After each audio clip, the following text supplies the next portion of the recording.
Hi, everyone. Judge Andrew Napolitano here for Judging Freedom. Today is Monday, January 29th, 2024. Colonel Douglas Macgregor joins us now. Colonel Macgregor, thank you very much for your time and your insight. Do you see any path in Israel for the achievement of the publicly stated goals of Prime Minister Netanyahu of eradicating Hamas and returning the hostages? Not at the moment. No, I can't conceive of it, because while he's made these statements publicly, you have to go back and look at what's happened since 7 October.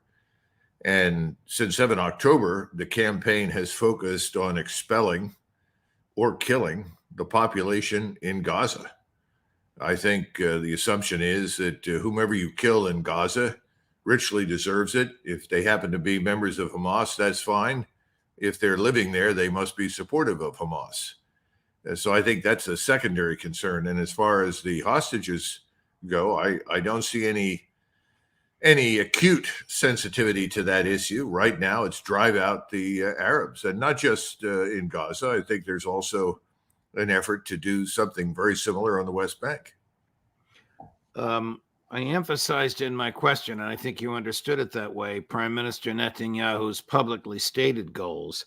But might his real goal be what he once inadvertently or directly articulated to the UN, which is that Israel consists of all the land from the river to the sea? Yes, he's briefed that to the United Nations. He supplied a map, and everybody looked at it and wondered where the Palestinians were. They were gone. So that's abundantly clear. He's also made those comments in Hebrew. So I think people need to understand this. Secondly, need to understand the Israeli population is behind it. They don't question this at all. They're 100% behind it. Here's a clip from Al Jazeera, but it's the two, what we've been calling extremist members of his main cabinet and his war cabinet, Ben-Gvir and Smotrich, making demands of him in public and before large crowds. We don't know what they say to him in private, and maybe he agrees with this. But here they are in front of crowds making demands of Prime Minister Netanyahu.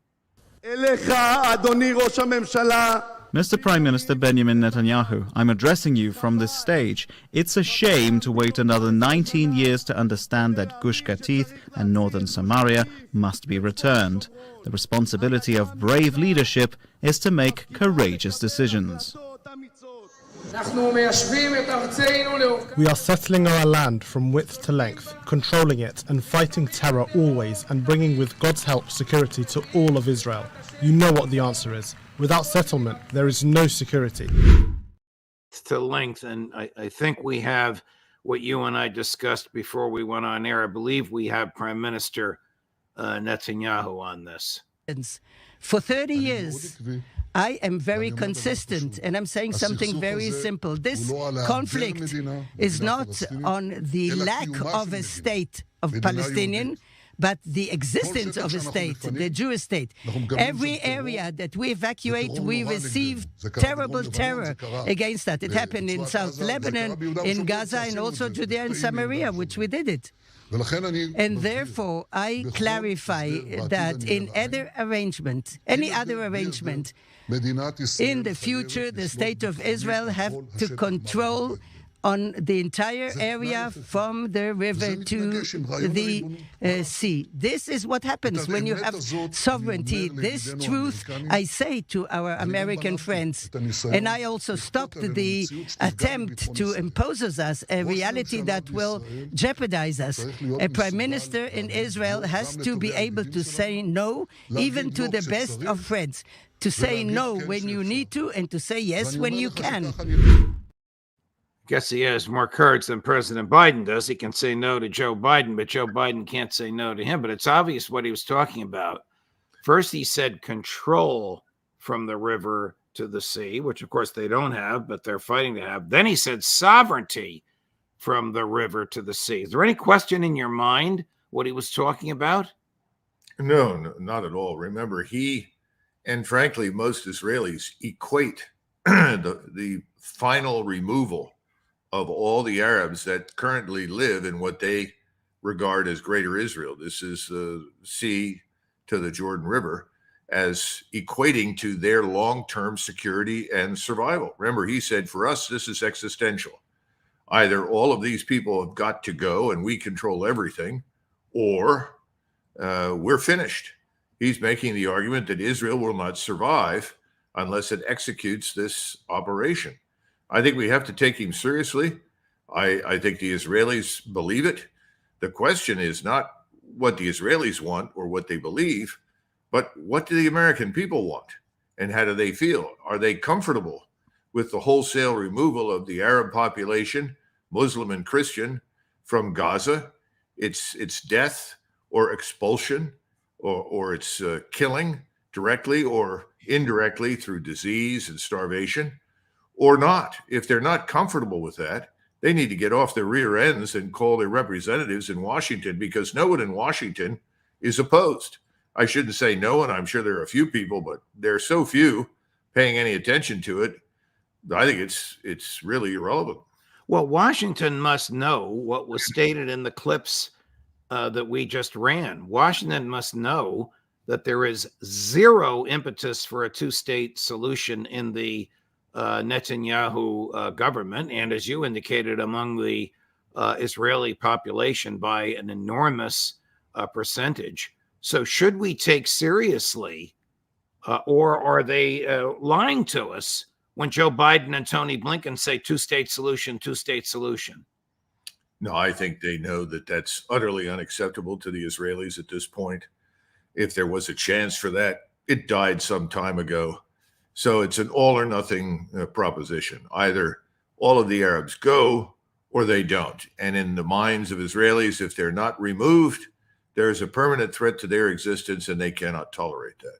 The International Court of Justice, which did not order a ceasefire, it has no ability to enforce its order, which did not find as a matter of fact and law that Israel is engaged in genocide, nevertheless told Israel not to engage in genocide and to report back to it in 30 days.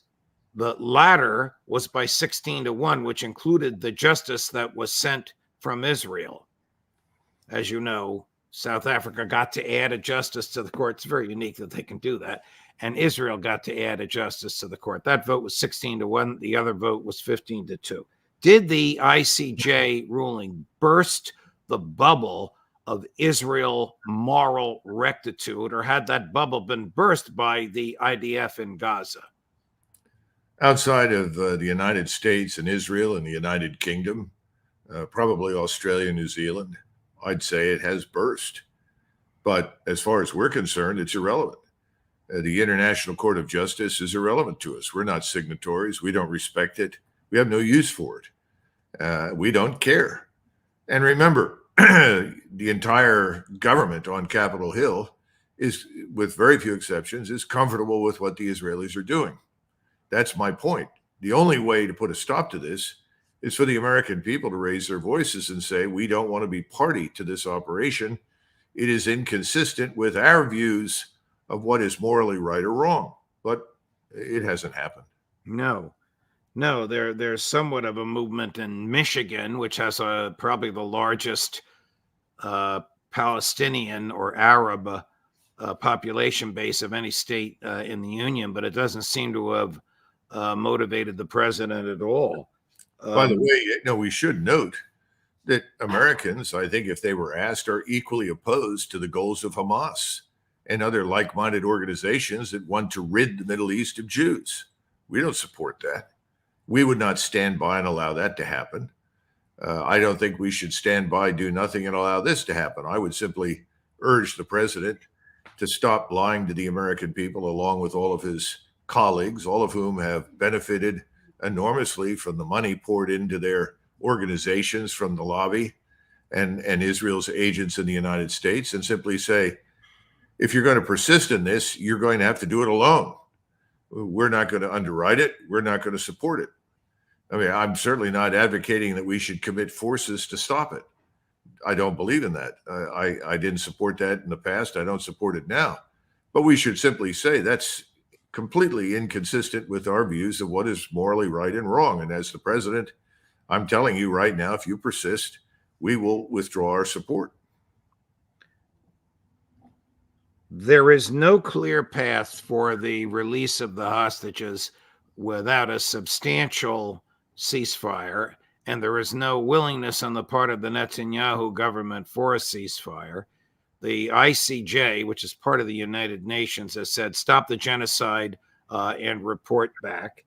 Is there any fear on the part of Washington that its senior people, Biden, Blinken, Austin, are supporting genocide?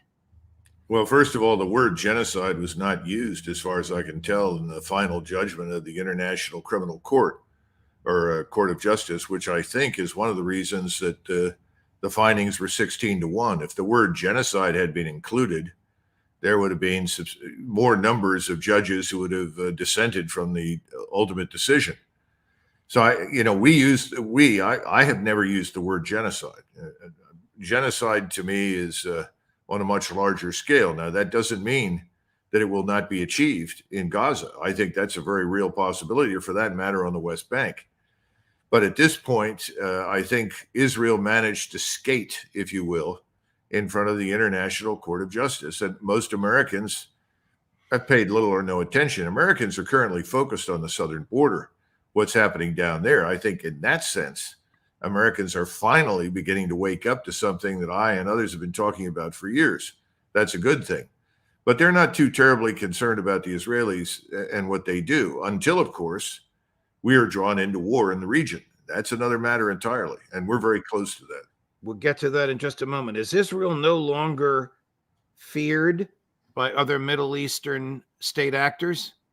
I think that the Middle East, its elites, certainly the governments of Egypt, Jordan, Syria, Saudi Arabia, the Emirates, Lebanon, no doubt, they all want to avoid a regional war. They want to avoid it because they know what the damage will be to their infrastructure. They know the consequences for their populations, and I think they fear their removal. But the point is that events are moving to that precipice of removing them as it is. The populations in the region, the Muslim Arabs in particular, and the Turks, I would say, are very close to it, are so angry and so enraged. They're ready to fight, regardless of what the costs are, to destroy Israel. I think this is something everybody misses. Mr. Netanyahu, in my judgment, was wrong when he said destroying Hamas and removing the population in Gaza was an existential requirement for the state of Israel. I don't think it was. I think he could have scaled back his objectives and achieved a degree of security that could have been infinitely better than what already exists. There were things that could be done. That's gone now. He's given the final answer. It's his way or the highway. As a result, increasingly across the Middle East, everyone who is in power authorities privately saying Sykes-Picot is over. In other words, we will no longer tolerate this Israeli state. And they are moving towards a state of war across the region, which will culminate, I think, in the destruction of Israel. And I don't think we can stop it. What is the significance, or what will be the significance of the American response to the deaths of 3 soldiers and the injury of 34 at some outpost in the middle of nowhere at the Jordan-Syrian border? The deaths of these soldiers, and I think some of them may be from the California National Guard, I've been trying to find out, by the way, will be potentially used as a justification for further escalation against Iran. As we know, the desire to wage war in Iran has been going on for 2 decades. We forget how much support and sustainment and equipment and training we pumped into Saddam Hussein's regime in his war against Iran. that killed hundreds of thousands of Iranians. And at the time, we applauded. We thought it was wonderful. Henry Kissinger thought the war was great because it was killing large numbers, not only of Iranians, but also Arabs. That cynicism has not been forgotten. The notion that the hostility we are dealing with today simply began last week is wrong. But we need to understand that Iran is telling the truth when it says it did not order explicitly these Iraqi resistance organizations or Shiite militias to attack us. They did not. The intelligence committee has already stated that. We have to understand that these are Arab militias. The Arabs in Yemen, in the Houthis, the Arabs in southern Lebanon, Hezbollah, the Arabs in Iraq and Syria. They are all anti-Israeli. Why are they attacking us? Because we are unconditionally supporting the destruction of the Arab population in Gaza. If that were to halt, or at least we were to do what I just stated earlier, essentially say we're not going to be a party to this, the attacks on us would end. There is no desire on the part of Iran or anyone else in the region to go to war with us. We, however, have been desperately seeking this opportunity, looking for an excuse. Is this enough? I don't know. You have to look at American opinion polls. And remember, we always have, about a third of the electorate that cheers regardless of whom we bomb. I mean, if we bombed Panama tomorrow morning, a third of the electorate would stand up and say, oh, it's wonderful. It's great. Right. Americans have no fear of war because it always happens on someone else's soil. And that is about to change if we attack Iran. Senator Graham has said we should bomb Tehran. No surprise that he would say it, as absurd as it is. But if we do anything like that, what will Iran do? Attack Israel? I think we will pay a heavy price. Iran has an enormous arsenal of missiles. I urge everyone to go online. It's very easy to find out and look at this enormous arsenal. Thousands of very precise, very destructive theater ballistic missiles, as well as tactical ballistic missiles. They have cruise missile technology, infinite numbers of drones. Now, what was fired, I think, was a crude tactical ballistic missile by these Shiite Arabs. They've been given older technology and allowed to have that, but the Iranians have not provided them with their top-of-the-line equipment. If those are employed, not only are they in a position to attack with great precision all of our positions in the region. Remember, we have about 57,000 Americans in uniform in the region. Almost 30,000, or perhaps a little more, are in bases that are sitting. Yes, that's an excellent demonstration of what exists. Go to the right and work your way down. The ones to the right are what I would call blockbusters. These are missiles that would flatten cities, flatten military installations, destroy airfields, harbors. They're all conventional warheads, but the destructive power is enormous and it's precise. If the Iranians shoot at something, they hit it. They just demonstrated that a couple of weeks ago when they struck targets in Syria and Iraq. And listen, they could have done infinitely more damage. I think they were all in Syria, but they could have done much more damage. They chose not to. When you destroy a Mossad position with a Kurdish man and his family who are Mossad agents, and that is in close proximity to the United States Embassy, you demolish the house, kill everybody in it, but you do no damage to anything that is American or American personnel. That should tell everyone they have extraordinary technology that can be used against us all over the region. They have hypersonic missiles. Now, these are of Chinese manufacture, but they are of a Russian invention originally. And these hypersonic missiles are in a position to strike targets at sea. And there's no way to shoot them down or defend against them. You have a British aircraft carrier, an American aircraft carrier in the Red Sea or the Indian Ocean. They can be targeted because everyone now has access to overhead surveillance.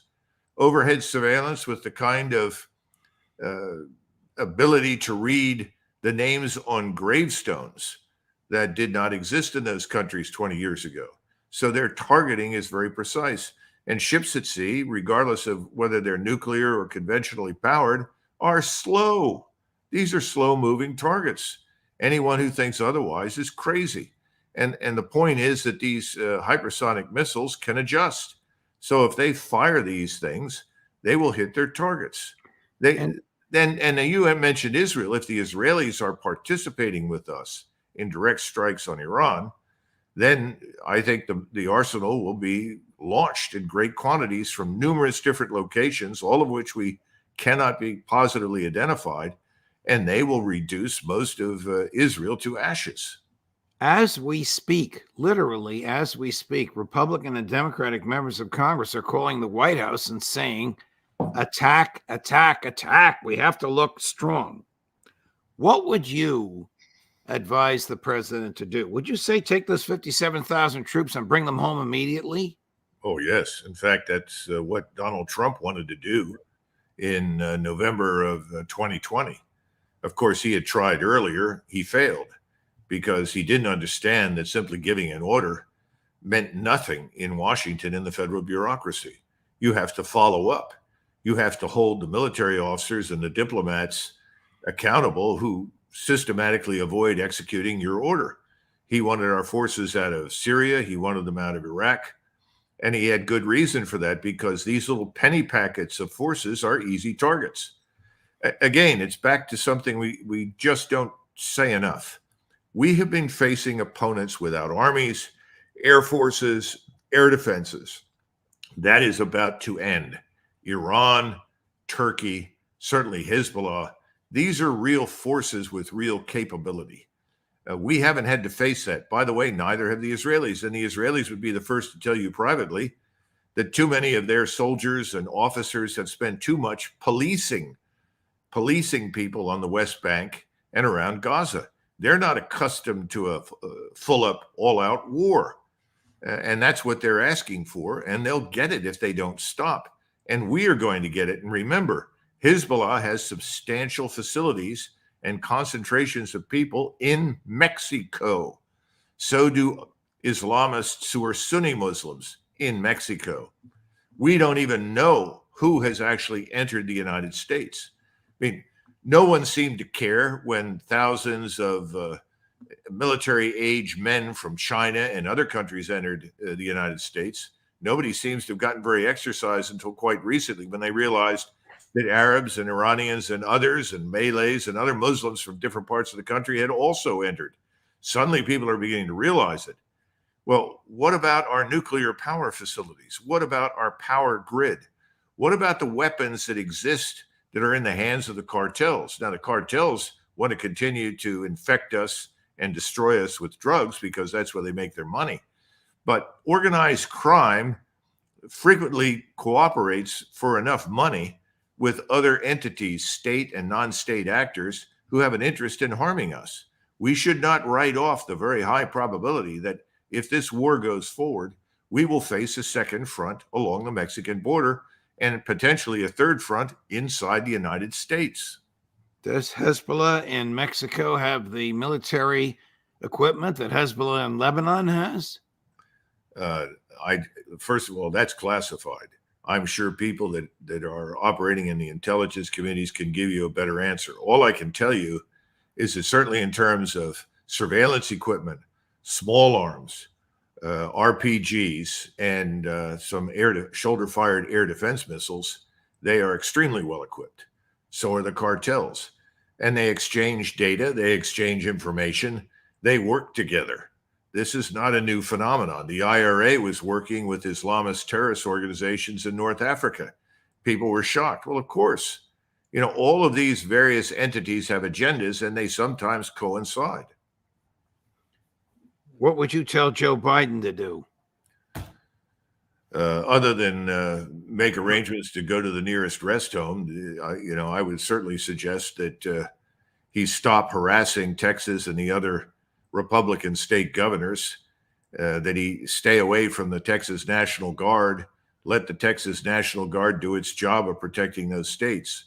And as far as New Mexico and California, that apparently regard themselves as not really part of the United States and therefore don't care what happens to their borders, we should consider putting federal troops there immediately. I meant, what would you advise him to do with respect to Israel and the soldiers that were killed in Syria or Jordan, wherever it was? Well, first of all, it would be very useful for us to privately, behind the scenes, talk to these various actors. But clearly, there is no mission for U.S. forces in the region on the ground in Iraq or Syria. They're effectively magnets for attack. They have been in that position now for quite a while. There's nothing for them to do. ISIS is not a big issue any longer. Between the Iranians and the Shiite militias they trained and the Russians, ISIS has been largely eliminated. I know everyone likes to beat their chest and argue that we did the bulk of the work. We did not. It was done by Iranians and Russians. And we worked with them, by the way, even the Iranians that we now want to attack. People don't seem to get it and understand what's real and what isn't. But the bottom line is we should get them out. There's no reason for them to be there. If Iran and Israel are in a war and we come to the aid of Israel, will Russia get involved on the side of Iran? Well, Russia has made it very clear that it regards Iran as a strategic partner of great importance. There is an agreement that's on the table for signature by Moscow that would effectively permanently arrange things to ensure that Russia does come to Iran's aid. But I think that's a formality.